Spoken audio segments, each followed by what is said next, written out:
Hello class 11 students. So it's time for lecture number 3 of kinematics. 3 होना चाहिए most probably. तो अब इस लेक्चर के अंदर हमने एक सारे के सारे ग्राफ डिस्कस करने हैं. बहुत इंपॉर्टेंट है ग्राफ का क्वेश्चन. बहुत सारे पेपर्स में आता है, मतलब स्कूल का हो चाहे CBSE का हो, नीट हो, JEE हो, बिट्स हो, VIT हो, कोई सा भी पेपर हो आपका, तो उन सब में आपका ये क्वेश्चन ज़रूर आएगा. राइट. तो हम स्टार्ट करते हैं इसे. ठीक है. ग्राफ्स को कैसे कैसे डील करना है, किस किस चीज़ के ग्राफ होते हैं, पोजीशन का, वेलोसिटी का, एक्सेलरेशन का, बड़े सारे ग्राफ्स होते हैं.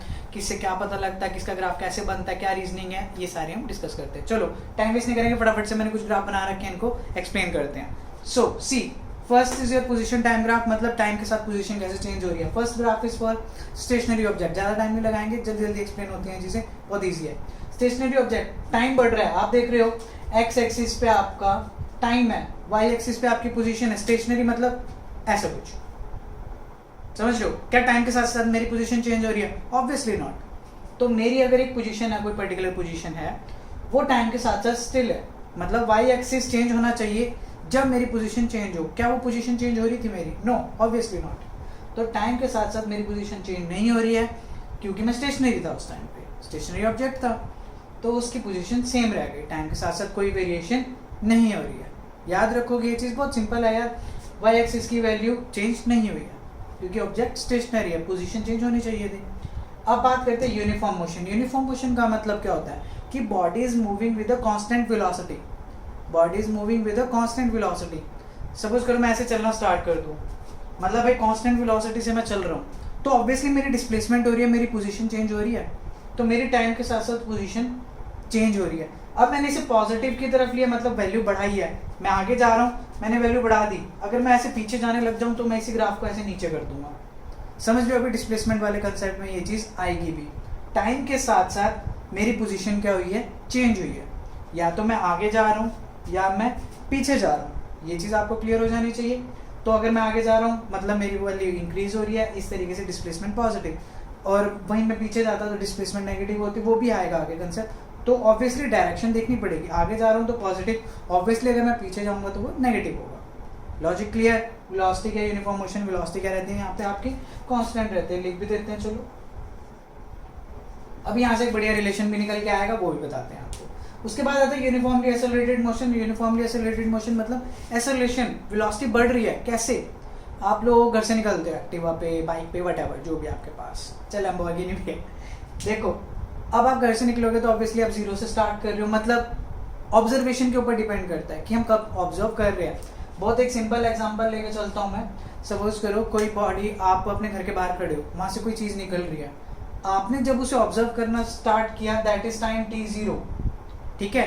क्या बॉडी रेस्ट पे थी? नो, बॉडी मूव कर रही थी. मैंने कहा क्या, आप घर के बाहर खड़े हुए, बॉडी जा रही थी, कोई भी बॉडी थी, उसकी पोजीशन चेंज हो रही थी ना, तो उसकी पोजीशन 0 नहीं है, बट बॉडी मतलब स्टिल नहीं है, एक जगह पे नहीं खड़ी है, तो एक पर्टिकुलर पोजीशन पे थी वो. उसके बाद मैंने देखा वो स्पीड बढ़ाती भी जा रही है. स्पीड बढ़ाती भी जा रही है मतलब क्या, उसकी जो पोजीशन है बहुत तेज़ी से चेंज हो रही है. देख रहे हो ये चीज़, उसकी पोजीशन क्या हो रही है? बहुत तेज़ी से चेंज हो रही है. यहाँ पे देख रहे हो लीनियर वेरिएशन थी, यहाँ पे आपकी ये लीनियर वेरिएशन नहीं है, क्वाड्रेटिक वेरिएशन बोलते हैं इसको, नॉन लीनियर वेरिएशन है. ठीक है. तो इस टाइम पे जब उसकी पोजीशन वेरी कर रही है तो आप ये चीज़ देख सकते हो, इसे बोलते हैं यूनिफॉर्मली एक्सेलरेटेड मोशन. टाइम के साथ साथ देखो, अब आगे देखोगे एक चीज़ ध्यान से, अगर मैं इसको थोड़ा ऑब्जर्व करना चाहूँ, एक पॉइंट यहाँ, एक पॉइंट यहाँ, एक पॉइंट यहाँ ले लेता हूँ, देखते हैं चलो इस चीज़ को. यहाँ पे टाइम अगर मैंने 2 सेकंड माना या 4 माना, यहाँ पे मैंने माना 6.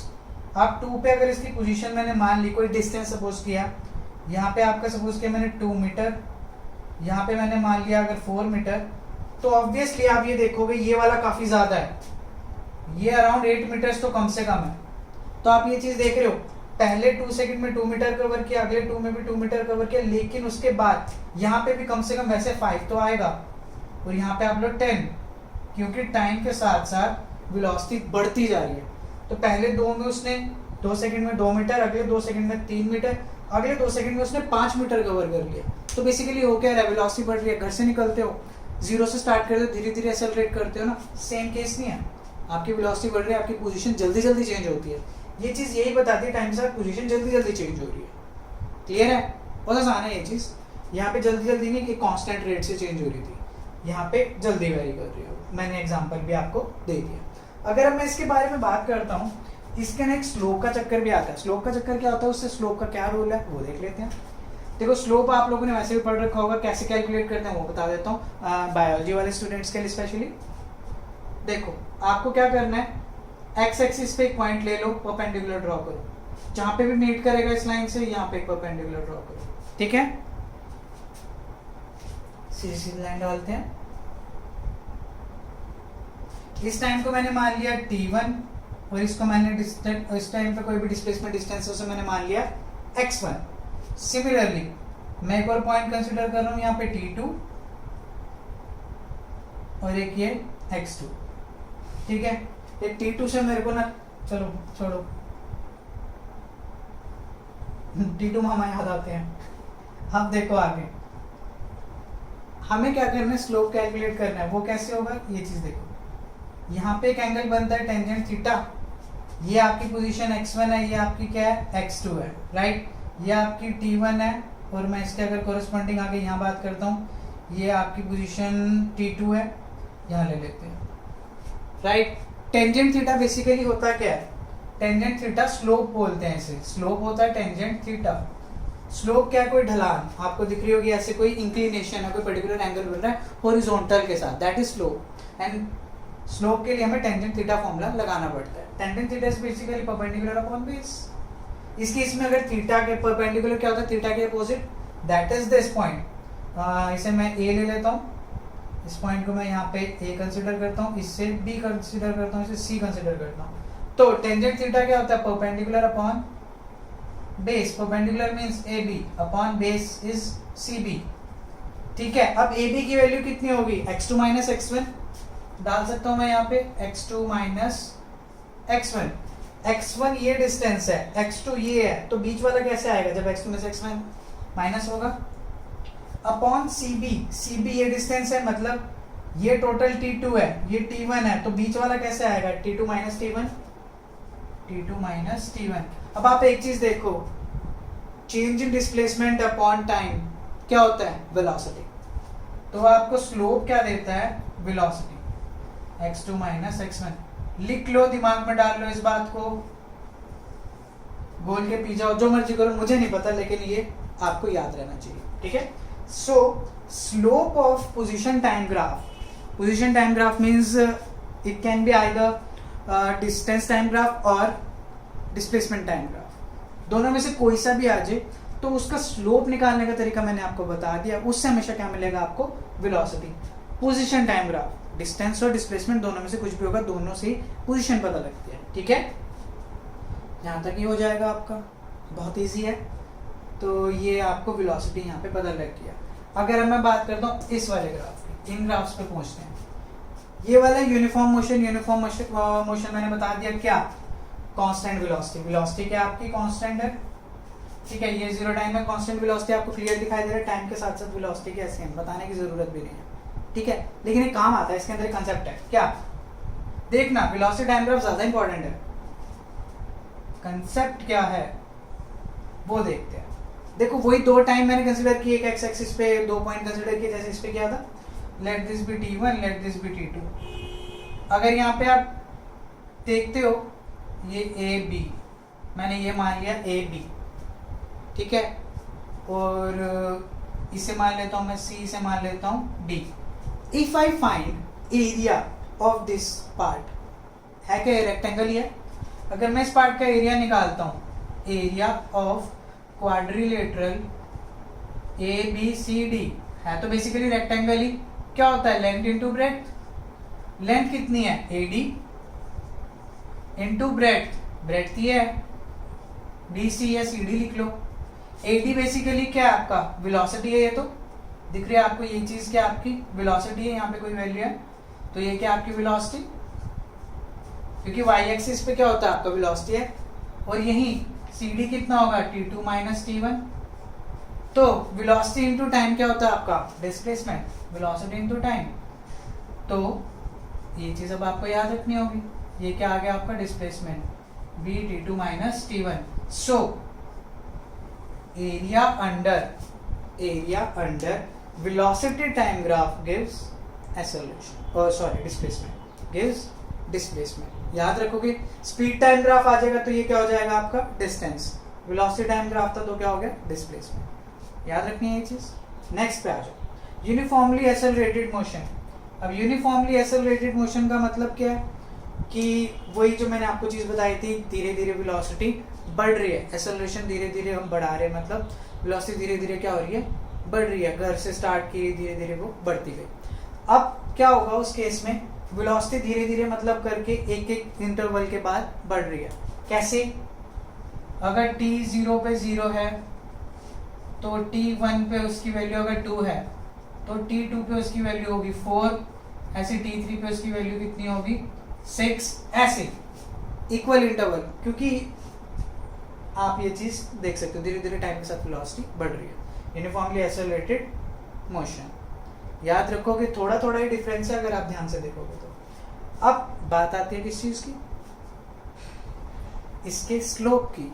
इसका स्लोप भी निकालते हैं, इसके स्लोप से क्या पता लगेगा खुद दिमाग लगा सकते हो अब आप लोग। चलो कोई बात, एक पॉइंट लेंगे एक्स एक्सिस पे, लेट दिस बी t1, बहुत सिंपल है। एक यहां एक और पॉइंट लेते हैं, let this point B t2, ये आपका v2, ये आपका v1 और t2 t1 तो है। अगर अब मेरे को स्लोप निकालना है दैट इज थीटा। अब आगे मेरे को ज्यादा कुछ करने की जरूरत है नहीं, फिर से वही चीज a b c। तो टेंजेंट थीटा कितना आ जाएगा यहाँ पे, tangent theta is equals to perpendicular upon base that is ab upon cb। ab की वैल्यू कितनी होगी इस बार, v2 minus v1, v2 total है, v1 ये है। इस पॉइंट को अगर मैं o तो चलो यहाँ पे है p ले लेते हैं इस पॉइंट को। v2 क्या है pa, v1 क्या है pb, तो बीच का ab निकालने के लिए ap माइनस pp हमें करना पड़ेगा। बहुत सिंपल लॉजिक है तो। अपॉन में cb कितना है आपका, ये है cb, तो मैं लिख सकता हूँ t2 माइनस t1। तो velocity upon time, change in velocity upon change in time क्या आता है एक्सेलरेशन। क्या मिल गया आपको acceleration, v2 minus v1 upon t2 minus t1। तो अब आप ये चीज भी याद रखोगे, क्या slope of velocity time graph gives acceleration. क्या बहुत टफ है, ऑब्वियसली नॉट, बहुत सिंपल है ये चीज। ठीक है, तो हमारा ये पोजीशन टाइम ग्राफ से हमें पता लगा क्या, स्लोप से वेलोसिटी। वेलोसिटी टाइम ग्राफ दो चीजों से हमें क्या पता लगा, एक से एरिया से क्या मिलता है डिस्प्लेसमेंट, एंड स्लोप से क्या मिलते हैं आपको एक्सेलरेशन। ये तो क्लियर है। अभी एक्सेलरेशन वाले ग्राफ भी करेंगे, एक्सेलरेशन टाइम ग्राफ, इतना आप ये नोट कर लो जल्दी से, do it fast. So I hope आपने नोट कर लिया होगा ये वेलोसिटी वगैरह एंड पोजीशन टाइम ग्राफ भी। चीज़ें समझ आ रही होंगी आप लोगों को, डिवाइन करके भी देख सकते हो, पॉज करके नोट कर सकते हो, काफ़ी ऑप्शन है आप लोगों के पास। बट अगर अब मैं बात करूँ नेक्स्ट, मैंने क्या बोला था, acceleration time graph. Acceleration time graph कैसे होगा, देखो दो ग्राफ्स हैं हमारे पास। एक है अगर आपकी बॉडी कांस्टेंट एक्सेलरेशन से मूव कर रही है, कांस्टेंट एक्सेलरेशन। कांस्टेंट एक्सेलरेशन का बेसिकली केस यही बनता है जब वेलोसिटी धीरे धीरे रेगुलर इंटरवल से बढ़े। इसका मतलब होता है आपकी एक्सेलरेशन क्या होती है इस पार्ट पे, कांस्टेंट, a इज कांस्टेंट। ठीक है, ये चीज आपको याद रखनी होगी, a कांस्टेंट होता है इस केस में, यही ग्राफ है वो। a कांस्टेंट का मतलब क्या है, मतलब आप हर सेकंड में, सपोज करो a की वैल्यू है 2 मीटर पर सेकंड स्क्वायर, इसका मतलब होता है हर सेकंड में वेलोसिटी को 2 मीटर पर सेकंड से बढ़ा रहे हो, ऐसा कुछ समझ सकते हैं हम इस चीज से। धीरे धीरे अगर सपोज करो 0, ऐसे ही केस है ये, देखो यही तो केस है। अगर मैं यहाँ से एक्सेलरेशन निकालूंगी तो कितना आएगा, a इज इक्वल्स टू तो v/t होता है, निकाल के देख लो। 2/1 कितना आएगा 2, सेकंड केस करके देख लो। 4/2 कितना आएगा, वो भी 2 आएगा। तो यहाँ से एक्सेलरेशन कितनी निकल रही है 2। ये हमने देख लिया कि बॉडी हर एक टाइम के बाद, फिक्स टाइम इंटरवल के बाद फिक्स इंटरवल से वेलोसिटी बढ़ रही है। इसका मतलब क्या, उसकी एक्सेलरेशन क्या है, कांस्टेंट। कांस्टेंट के लिए ग्राफ हमने पहले ड्रॉ कर लिया है ना भाई। जैसे यहाँ पे यूनिफॉर्म मोशन था, मतलब वेलोसिटी आपकी कांस्टेंट रहती है, जैसे ये है। ठीक है, अब ये भी आ गया। दूसरा क्या है, जब आपकी एक्सेलरेशन यूनिफॉर्मली इंक्रीजिंग हो, uniformly increasing acceleration, uniformly increasing, तो आप देख रहे हो इंक्रीज हो रही है वो। अब इसके स्लोप से तो हमें कुछ नहीं पता लगने वाला, लेकिन इसके एरिया से पता लगता है। इसके एरिया से क्या पता लगेगा, थोड़ा थोड़ा लॉजिक समझने की कोशिश करोगे तो आ जाएगी चीज़। इसका एरिया अगेन बहुत इजी है। इसका अगर मैं एरिया लेता हूँ, कैलकुलेट करता हूँ, वही T1 T2, ठीक है, ये आपका ABCD, राइट। तो अगर मैं इसे सॉल्व करना स्टार्ट करूँ, एरिया निकालते हैं अगर हम, length into breadth AB into AD कर दूं, एरिया AB क्या होता है आपका, बेसिकली AB क्या है, ये रहा एक्सेलरेशन ही है ये, तो इंटू AD कितना है आपका, सॉरी AB क्या होगा आपका T2 माइनस T1, ये A है ये B है, बीच का डिस्टेंस कैसे निकलेगा, AB कैसे निकलेगा, क्योंकि ये पॉइंट अगर मैं P मान लेता हूँ तो ये आपका PB है टोटल, यहाँ से लेकर यहाँ तक ये आपका P है, तो बीच का कैसे निकलेगा PB माइनस PA, जो कि है T2 माइनस T1। सिमिलरली आपका AB मैंने निकाल दिया, AD की वैल्यू कितनी है A, वो तो एक्सेलरेशन ही है, राइट। एक्सेलरेशन इनटू टाइम क्या होता है, यहाँ से देख लो, क्रॉस मल्टीप्लाई करेंगे अगर हम, एक्सेलरेशन इनटू टाइम, एक्सेलरेशन क्या V बाई टी, तो एक्सेलरेशन इनटू टाइम क्या हो जाएगा V इक्वल्स टू 80। तो क्या आ गया एरिया से, velocity A into T2 minus T1। तो अब चीज को याद रखेंगे, area under the acceleration time graph gives velocity. So this was all about your today's class. आप लोग नोट कर सकते हो इसे आराम से। चलो मैं साइड में जाता हूँ, कर लो नोट करना तो पॉज करके कर लेना, ठीक है। So this was all about your today's class. Next class में मैं ग्राफ से ग्राफ्स करवाऊंगा। आज एरिया और स्लोप से कैसे पता लगती है, कौन कौन सी चीज़ें पता लगती हैं, position time graph, velocity time graph, acceleration time graph से। सो आप लोगों से जल्दी मिलेंगे हम। अपना लॉकडाउन को फॉलो करते रहिए और अपना ध्यान रखें, सबसे बड़ी बात यही है। Thanks for watching, I really appreciate your time. All the best and